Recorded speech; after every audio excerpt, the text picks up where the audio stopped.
Right, so it's finally time to get some work done on this thing. I'm ever going to get it out this summer. So what I've started to do is strip out the underneath. I want to finish the underneath off. So I've started to remove any sealer and that from underneath the seals and the chassis legs. I've pulled the chassis legs back. I'm going to drill out the spot welds, make sure I can get under there and proper rust seal it. I want the underneath to last for a long time. Also, I'm going to pull out the subframe, pull out the engine again so I can do it all properly, and then I put it back in. Also, what I've done is so that I didn't get all the nice fresh rear end that I've done previous videos all dirty, I've taped all that up so that none of the overspray or none of the dust and rust gets up there and keeps it nice and clean. So enjoy watching the video, and I've got to put some man hours in there, and we'll get it back to looking lovely and red like the rear end. Also, if you want to know the bits that I'm using to strip down the underneath of the car, or the sealer and that, in previous videos some people have asked. So you want to get a wire knot wheel. This is a cup type, and these attached to your grinder. It's got an M14 thread, and then this is the same, but this is obviously a flat type. And you want to buy a relatively expensive one, £10 plus, because otherwise after 10 minutes of using them, all these wires will flick out, start digging your arms and stuff. If you buy the cheaper ones, you can buy them for like £3 or £4, but you don't really want to buy them. So and also, if the metal needs grinding down, use a flap disc, same thing on the grinder, and that will get rid of any of the rusty metal. So what I've done is I've started to remove the underseal and the sealer across the chassis legs, because I see a little bit of bubbling of rust. It's not too bad, but what I've done is as I was digging deeper and deeper, I noticed that this join between the chassis legs, a lot of water had got in here and corroded it, so I want to do it all properly. So I've drilled out the spot welds, you can see, and I've pulled it back. I'm not going to get enough clearance in there, so what I'm going to do is I'm going to cut this out and re-weld it back in. And basically this is all down to when the cars are lowered, these Astras, people go over the speed humps, they go over them too fast. It scrapes off this stuff along the chassis legs, and then the water and the salt and everything get in these joints.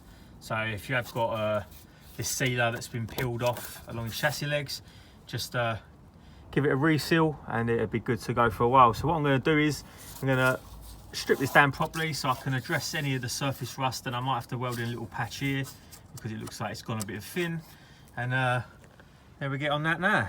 So we're getting somewhere now. You can see I've cut off this section here that flaps over the top, and ground back any of the metal, got all back to fresh metal. What I've done is I've cut out the section, the rotten section. It's not too, well, it is bad, but it's not gone all the way through. It's not structural, but I wasn't happy leaving it like that. So yeah, you can see nasty section. So I'm going to make up a new bit of plate now.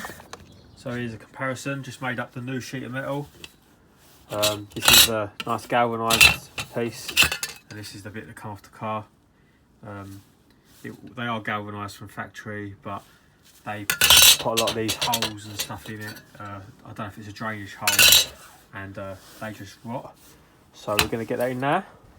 So that's a new section in place. Just got a few magnets on it to hold it in so I can tack it together. And that's a nice galvanised bit of metal, so the back of it won't rot. So the inside of the chassis rail, I checked inside the chassis rail, it's pretty nice in there. So looks like the only bit of rot that's on it, and we're getting rid of it. So there you go, that's the new chassis leg all welded in. Nice and solid again, no rust. So what I've got to do now is I'm just going to make up a new plate, goes across here, because I wasn't happy with the corrosion on the back of the other one. So just addressed a couple of other areas up here where the jacking points are that people normally jack off, and straightened up this seal part as well, because this is all flattened down, and beated it back into shape. Stripped along the seals, a little bit of surface rust on there, and we've put it into some, we've cure rusted it and stuck it in some galvanised zinc primer, and let that sit for a bit, and looking good now.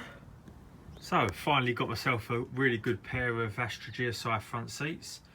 A lot of Zafira GSI front seats out there, but with the Zafira GSI and the Astra GSI, the difference is they fold forward. A lot of them on the market at the minute were terrible, had tons of wear around the bolsters and all cracking and crap. So gonna give these a clean up now and treat the leather, and go to get them in the GSI. So even though the seats look clean, I haven't done this side yet, so they look nice and clean. You think, yeah, they're all right.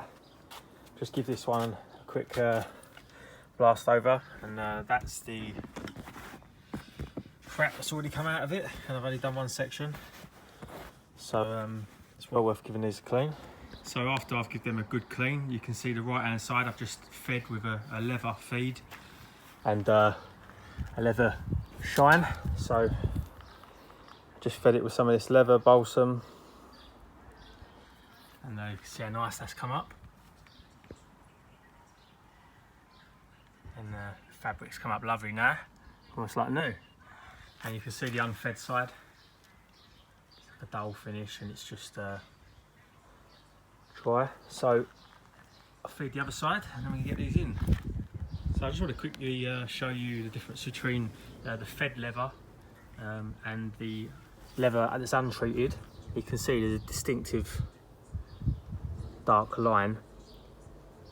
So yeah, if you haven't treated your seat for a while and it's starting to crack, just give it a feed. Very luckily, in my box of tricks and spares that I have, I managed to find 4 seat bolts, proper ones. Right, so I've made a new sheet up of metal to replace this one. When I took it off the car, I didn't realise how bad it was until I cut it out. You can see it's nasty. It's proper corroded. So, made up a nice new piece. I've just galvanised that side. It is a galvanised piece of metal anyway. So this galvanised spray is a spot weld spray, so you can weld through it. And this is the back side, so it's going to keep the chassis leg nice and clean. So I've matched it up to the car. I had it underneath. It's all trimmed up. See, that's identical. It all matches up nice. So what I'm going to do is I'm going to tack weld this onto the car and start getting it welded. First, what I'm going to do is I'm going to drill some spot weld holes so I can plug weld it, similar to the standard spot welds that are on the car that I had to drill out, and that'll give it the strength it needs. So I drilled out some holes for the plug welds.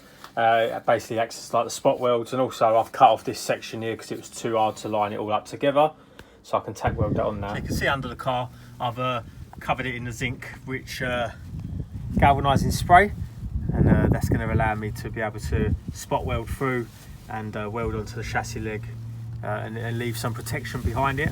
Right, so that's the plate all welded on.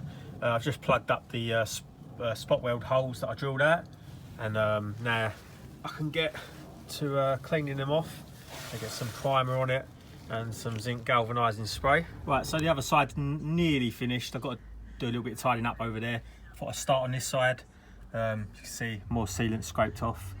So join me in about another week by the time I get this lot off, and I should be having fun. So we're getting somewhere now. All the floor's been stripped, the seam seal has been taken away from all the joins. One of the reasons that I thought I'd do this is because I was not happy with the way that Vauxhall sealed their seams, and that's one of the reasons why the floors are rusting. As soon as that scrapes off, there's no protection there. So what I've done is, as you can see, I've stripped it all back to bare metal. I've left some of the galvanised coating where I can. I've took it all the way back to where I painted the rear section before, you see there.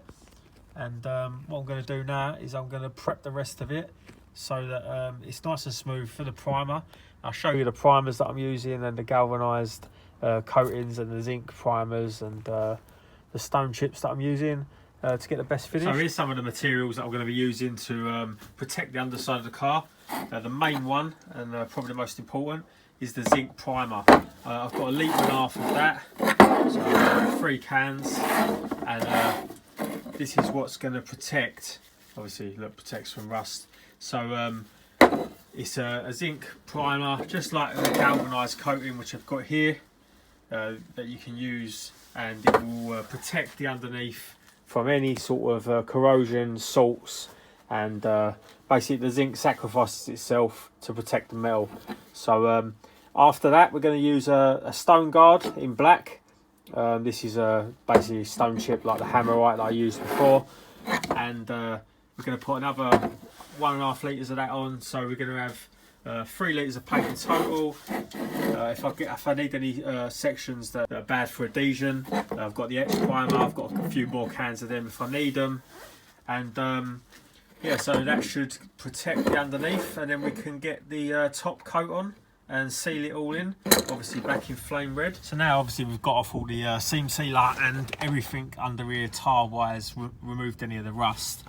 So what I want to do is, you can see the other side is where the knot wheel was just like tore into the galvanised coating and down to the metal. It's very rough. I don't want it to be like that. I want the underneath to be lovely and smooth. So I'm gonna go over the whole underneath, spend a couple of days, and use this mini DA sander. I'm going to get it lovely and smooth like this, so that the primer has a nice smooth finish, and it's going to look a lot better.